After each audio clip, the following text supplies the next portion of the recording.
Muy bien, buenas tardes. Continuando con un nuevo capítulo de trazos auxiliares, vamos a ver esta pequeña pregunta que es de nivel básico para aplicar lo que es el triángulo de Mustafá, ¿no? Que como tal es un criterio que ya hemos visto anteriormente, un triángulo especial, en la cual, de manera rápida, ¿no? Para los que no hayan visto todavía, el triángulo de Mustafá es un triángulo equilátero en la cual se va a ubicar un punto interior y este punto interior va a determinar tres ángulos importantes, los ángulos de 6, 12 y 18, ¿no? Y con ello vamos a proceder a atacar esta pregunta, ¿no? En la pregunta nos dan los siguientes datos, ¿no? Nos dan que es un cuadrilátero, vamos a ponerle ABCD, cuadrilátero ABCD, en la cual se está trazando las diagonales, se trazan las diagonales AC y BD, tales que sean perpendiculares, ¿no? Son diagonales perpendiculares y nos dan los ángulos de 48, 6, 78 y nos piden encontrar el valor de X. Con ello, primero, como ya hemos visto también, para iniciar a resolver una pregunta de trazos siempre es bueno completar ángulos, ¿no? Trata de completar la mayor cantidad de ángulos posibles que tengas. Por ejemplo, nosotros podemos encontrar estos angulitos que estoy marcando, ¿no? Como aquí noto la presencia de un triángulo rectángulo, si esto es 6, ¿cuánto le faltaría para 90 grados? Le faltaría 84, ¿no? Ahora, si esto es 48 y acá tengo un 90, eso sería lo que le falta para llegar a 90 también, sería ¿cuánto? 42, ¿no? Y ahora acá tengo 78, 90, este angulito por ende sería 12 grados, ¿no? Y con ello ya tendríamos como tal todos los ángulos que nos puede brindar la figura. Ahora, ¿cómo podemos resolver este pequeño problema, no? Aquí de manera rápida voy a hacer mención que como ya notamos aquí en el triángulo BCD, tenemos como tal el ángulo de 6, el ángulo de 12, quizás probablemente por aquí tú puedas levantar un Mustafa y puedas intentar ese camino, ¿no? Quizás por ese lado salga. O también puedes intentarlo por ese, ¿no? Tienes un 84 y un 42. Puedes jugar, están en relación de 1 a 2. Puedes jugar con el criterio de la relación de 1 a 2, ¿no? Y por ahí que sacas otra solución. En este caso, esas dos soluciones las voy a dejar para ustedes, para que quizás dejen sus soluciones en los comentarios. Pero aquí vamos a aplicar una solución un poco interesante, ¿no? Vamos a apoyarnos en construir un cuadrilátero inscriptible. ¿Qué pasa si este cuadrilátero ABCD, yo voy a prolongar, por ejemplo, este lado DC, ¿no? Voy a prolongar este lado DC hasta un punto F. ¿Y por qué estoy prolongando este lado DC hasta un punto F? Porque voy a hacerlo con una condición, que el cuadrilátero que tengo ahora, el cuadrilátero ABFD, sea un cuadrilátero inscriptible. Vamos a colocar por aquí entonces, el primer paso sería ubicar el cuadrilátero inscriptible, que sería el cuadrilátero ABFD. Este cuadrilátero es inscriptible. Es inscriptible. Ok, ese sería el primer paso. Ahora hay que recordar, ¿no? Cuando nosotros tenemos un cuadrilátero inscriptible, por aquí de manera rápida, cuando tenemos un cuadrilátero inscriptible, siempre se te recomienda usar sus propiedades, ¿no? Las propiedades son que el ángulo rebota en U, todos sus ángulos rebotan en U. Si acá tengo un omega, omega viene para acá, ¿no? Si eso es alfa, alfa, ¿no? Y esa es la propiedad más importante, ¿no? Entonces, ¿qué podríamos decir con ello? Que si yo tengo un cuadrilátero inscriptible, me conviene como tal trazar sus diagonales. Por ejemplo, aquí en este cuadrilátero, como ya es inscriptible, tengo una diagonal trazada, que sería la diagonal BD. Entonces me conviene trazar la diagonal AF, ¿cierto? Para poder usar la propiedad del rebote. Aquí vamos a trazar la diagonal AF para aplicar la propiedad del rebote. No vamos a borrar esto para poder tener un poco más de espacio. Ok, ahora ya que tenemos la diagonal AF y la diagonal BD trazadas como tal, voy a comenzar a rebotar los ángulos, ¿no? Si esto es 12, sé que rebota en U hasta acá, ¿no? 12. Ahora, como todo esto era 42, aquí abajo me quedaría un 30, ¿cierto? ¿Qué más podemos rebotar por aquí? El 48 rebota hasta este lado, ¿verdad? Porque el cuadrilátero grande es inscriptible. Y hasta ahí, si no me equivoco, ningún ángulo más tenemos para rebotar, ¿no? Porque este ángulo ya está en función de X, no nos conviene mucho. 78, perdón, no, 78 no rebota, 48 sí. El 12 ya está rebotando, ok, hasta aquí tenemos todos los ángulos como tal que podemos aprovechar en la pregunta, ¿no? Ahora, también hay que recordar un pequeño criterio, ¿no? Mira, ¿qué pasa con esos dos ángulos? Te das cuenta que 78 y 12 estaban inicialmente en un triángulo rectángulo, ¿no? ¿Qué significa? Que suman 90. Pero eso te llama a un pequeño criterio. Vamos a colocarle por aquí El paso número 2, un pequeño criterio. ¿Qué pasa cuando yo tengo, por ejemplo, esta figura, ¿no? Vamos a colocarle un cuadrilátero cualquiera, en la cual por aquí voy a tener un ángulo que sea 90 menos alfa, y por aquí voy a tener un alfa, perdón. O sea, dos ángulos que sean complementarios como tal. ¿Qué es lo que podría hacer en esta situación, no? Por ejemplo, tú podrías por aquí trazar un triángulo isósceles. O sea, si a este lado le pones palito, aquí también le pones palito para formar un isósceles con alfa. Pero ahora, ¿por qué estamos haciendo esto? ¿Qué pasaría con este ángulo de acá? Este ángulo sí o no que sería 180 menos 2 alfa, ¿no?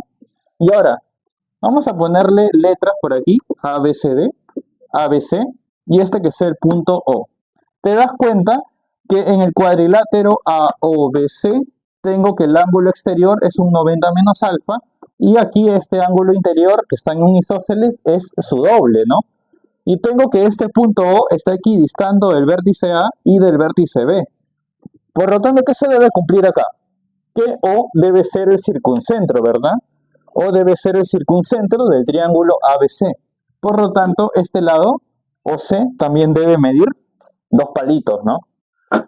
Y con ello podemos aprovechar justo la suma de dos ángulos que son 90 grados. ¿No? Mira, acá noto la presencia de dos ángulos que son 90 grados, por lo tanto podríamos aprovechar ese criterio, ¿no? Por aquí vamos a formar un triángulo isósceles con el ángulo de 12 grados, ¿no? Por aquí sacamos el 12 grados y construimos nuestro triángulo isósceles, ¿no? Vamos a ponerle serruchito y a este lado también serruchito, ¿no? Y este que sea el punto O. Entonces vamos a borrar ya este criterio, ya que ya lo has visto. Nuestro paso 2 sería como tal ubicar el circuncentro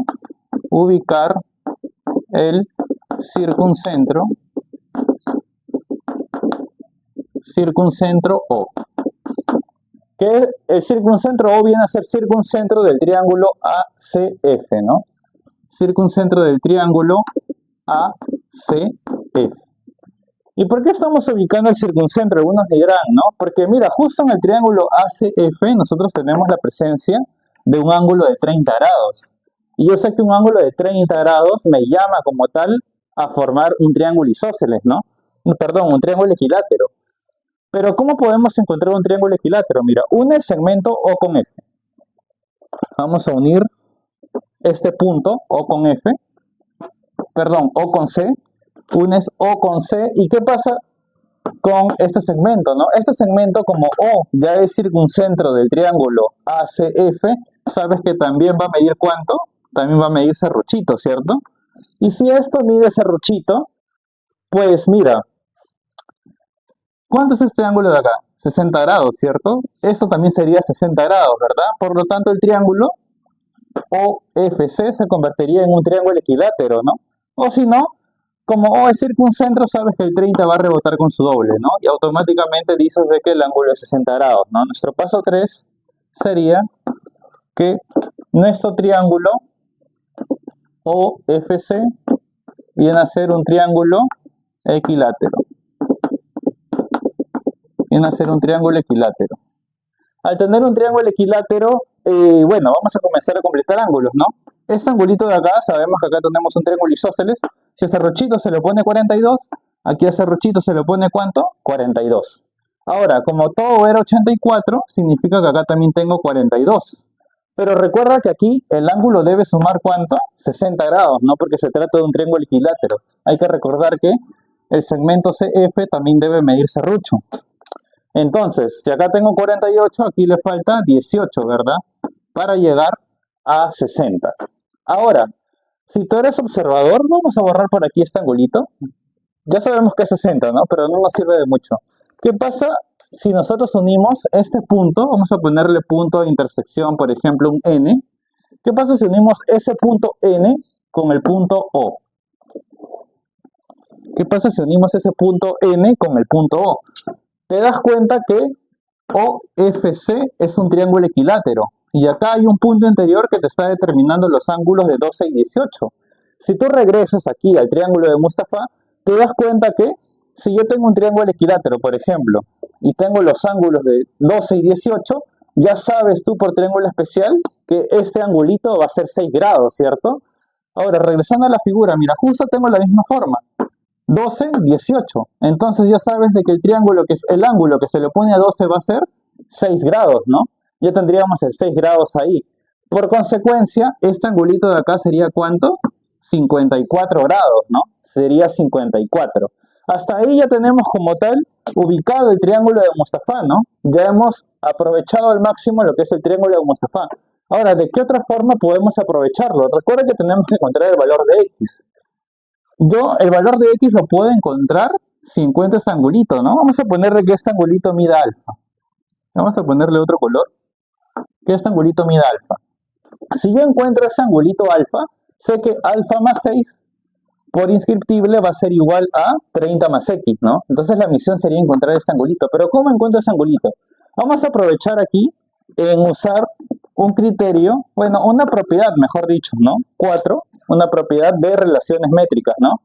¿Qué pasaba cuando yo tenía un triángulo que determina dos ángulos iguales de esta forma y me piden encontrar la relación de x en función de este segmento A y B, ¿no? Es sí o no que esta es una propiedad, ¿no? Le llamamos la propiedad de las antiparalelas. Y sabemos que x al cuadrado viene a ser igual a por b, ¿no? Es una propiedad que lo vemos en el capítulo de relaciones métricas. Entonces, con esa propiedad de las antiparalelas podemos aprovecharlo aquí, mira. Y te preguntarás cómo. Acá tengo un ángulo que mide 54, ¿no? Y aquí, este angulito de acá también es 54, ¿cierto? Porque es 48 más 6. 48 más 6, 54, y acá tengo un 54. Y acá está mi segmento ON que los divide. ¿Qué significa? Ponle por aquí que serruchito mida n. Supone que serruchito mida n. Entonces, a NC, bueno, vamos a hacerlo así directo, ¿ok? ¿Qué tendríamos? Que n al cuadrado por las antiparalelas, n al cuadrado sería NC, el segmento NC, por el segmento total que sería BC, ¿no? Ahora, recordar también que aquí también tenemos n, ¿cierto? En este triángulo, ahora en el triángulo BCF, también tenemos el valor de n. Y ahora, tengo el valor de n y tengo también que el producto n por c viene a ser igual a b por c, y eso sabes que ya es un n cuadrado. ¿Qué significa? Que, ojo, que hay que recordar que esa propiedad también es recíproca. Si a ti como tal, por ejemplo, supone que aún no sepas el valor de este angulito, ponte que este angulito sea x, pero ya te dan esta relación, te dicen de que x al cuadrado es igual a por b. Automáticamente tú dices de que x es igual a alfa. Esta antiparalela es una propiedad recíproca, se cumple en ambos sentidos. Y justo, mira, aquí tenemos que este n cuadrado también viene a ser a nc por bc, ¿no? Por lo tanto, estos dos ángulos serían iguales, ¿no? ¿Qué significa que tu alfa, cuánto debe valer? Vamos a borrar eso por aquí. ¿Cuánto debe valer tu alfa? El alfa debería valer, ¿cuánto? 48 grados, ¿cierto? Y si el alfa vale 48, la pregunta ya salió, ¿no? Porque tendríamos de que alfa más 6 viene a ser igual a 30 más x, ¿no? Recuérdate que el cuadrilátero original era inscriptible. Pero ya tenemos el valor de alfa, que es 48. 48 más 6, 54, ¿no? Tendrías que 54 es igual a 30 más x, y el x, ¿cuánto te saldría? Te saldría 24 grados, ¿no? Y bueno, así sería la resolución de esta pequeña pregunta.